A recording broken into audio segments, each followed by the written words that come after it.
Good morning students. मैं 11th commerce वाले बच्चों के लिए एक वीडियो लेकर के आ रहा हूँ, जिसमें बेटा मैंने एक छोटा सा पॉइंट पढ़ाया है कि मैंने तुम्हें बिज़नेस पढ़ाया, पैसा पढ़ाया, रोज़गार पढ़ाया। ये हिंदी मीडियम वालों के लिए है कि व्यवसाय, पैसा, रोज़गार, इन तीनों में क्या अंतर है। व्यवसाय, पैसा, रोज़गार, इन तीनों में क्या अंतर है, ये बताना है। तो जैसे मैंने अंतर इसमें लिख रखा है ना, सेम बुक में ऐसे ही लिखना अपनी फेयर नोटबुक में। अंतर का आधार व्यवसाय, पैसा, रोज़गार। फिर बेटा अंतर के आधार में ना हमें लिखना पड़ता है बेस पॉइंट कि इसका बेसिक पॉइंट क्या है। नंबर 1, प्रारंभ। कहाँ से बिजनेस प्रारंभ कहाँ से? यदि आवश्यक हो तो वैधानिक कार्रवाई पूरी करके शुरू किया जाता है। आवश्यक मतलब क्या है कि बिज़नेस शुरू करने से पहले हमें एक परमिशन लेनी पड़ती है कि हम ये बिज़नेस कर सकते हैं। अगर वो आवश्यक है तो कोई भी कानून के द्वारा परमिशन प्राप्त करने के पश्चात हम बिज़नेस स्टार्ट कर सकते हैं। और प्रोफेशन, संबंधित अधिकारी से प्रमाण पत्र लेकर के प्रारंभ किया जा सकता है। जो प्रोफेशन होता है, प्रोफेशन में जो हमारे पास डिग्री होती है, जैसे डॉक्टर होता है, डॉक्टर के पास LLB की डिग्री है, तो अपनी डिग्री ले करने के बाद वो अपनी डॉक्टरी का काम स्टार्ट कर सकता है। और रोज़गार, नियुक्ति पत्र से प्रारंभ होता है। तुम जानते हो कि जो रोज़गार होता है, रोज़गार में अपॉइंटमेंट लेटर मिल जाता है, अपॉइंटमेंट लेटर के बाद हमारी नौकरी स्टार्ट हो जाती है। दूसरा आता है डियर स्टूडेंट, इसके अंतर्गत कार्य की प्रकृति। यहाँ पर वस्तुओं और सेवाओं का उत्पादन तथा क्रय विक्रय होता है। बिजनेस के अंतर्गत क्या किया जाता है? वस्तुओं और सेवाओं का उत्पादन और क्रय विक्रय किया जाता है। और प्रोफेशन में एक विशेषज्ञ के रूप में व्यक्तिगत सेवाएं दी जाती हैं। एक विशेषज्ञ के रूप में, तुम कहोगे सर जी विशेषज्ञ के रूप में कैसे सेवाएं दी जाती हैं? भाई डॉक्टर क्या करता है? डॉक्टर आपको एक कंसल्टेंसी तो करता है, आपको मेडिसिन देता है या फिर कंसल्टेंट करता है कि आप ये नहीं ये कीजिए। लॉयर है, अकाउंटेंट है, केवल कंसल्टेंसी तो देते हैं।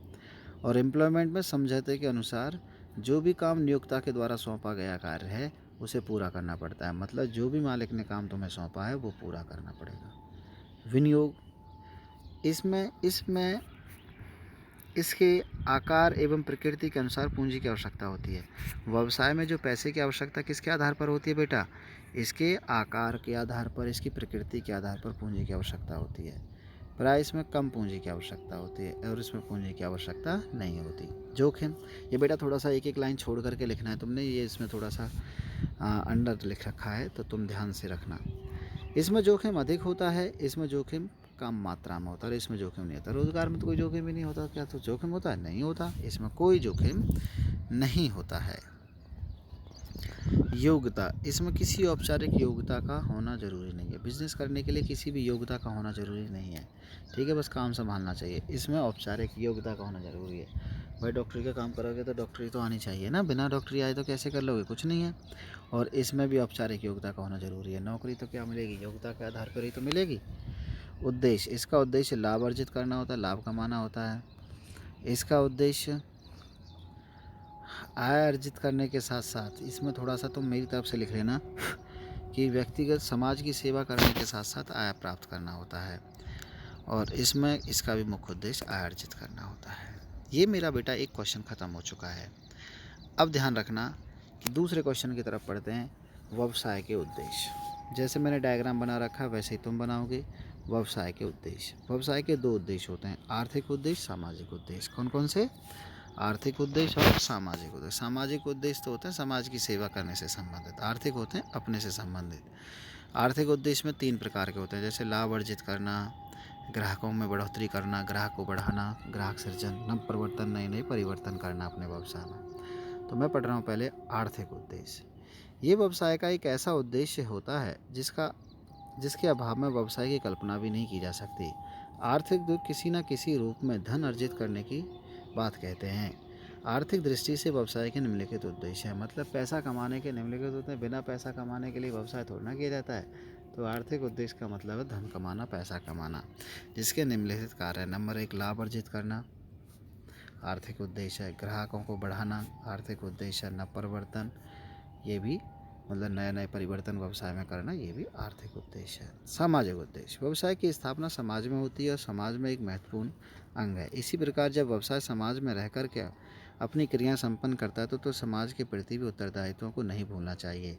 सामाजिक उद्देश्य क्या है? देखो बेटा, नंबर 1, उच्च किस्म की वस्तुएं उचित मूल्य पर उपलब्ध कराना।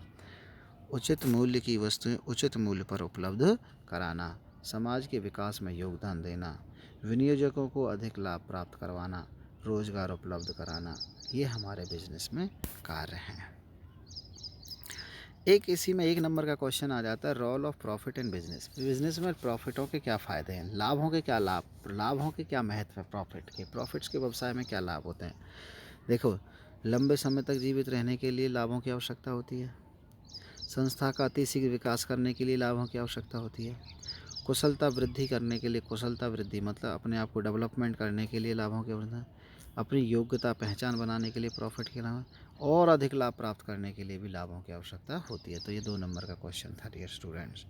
तो मैंने आज आपको ये बिज़नेस वाला टॉपिक पूरा कंप्लीट करा दिया है बेटा। अब तुम इसे लर्न करोगे और अपनी फेयर नोटबुक में लिखोगे। तो मेरा काम यहीं पे ख़त्म होता है। ठीक है बच्चों, तो मैं आपकी फेयर नोटबुक चेक करूँगा। ठीक है, तो वो कंप्लीट कर लेनी है, हिंदी मीडियम वाले +1 बिजनेस का।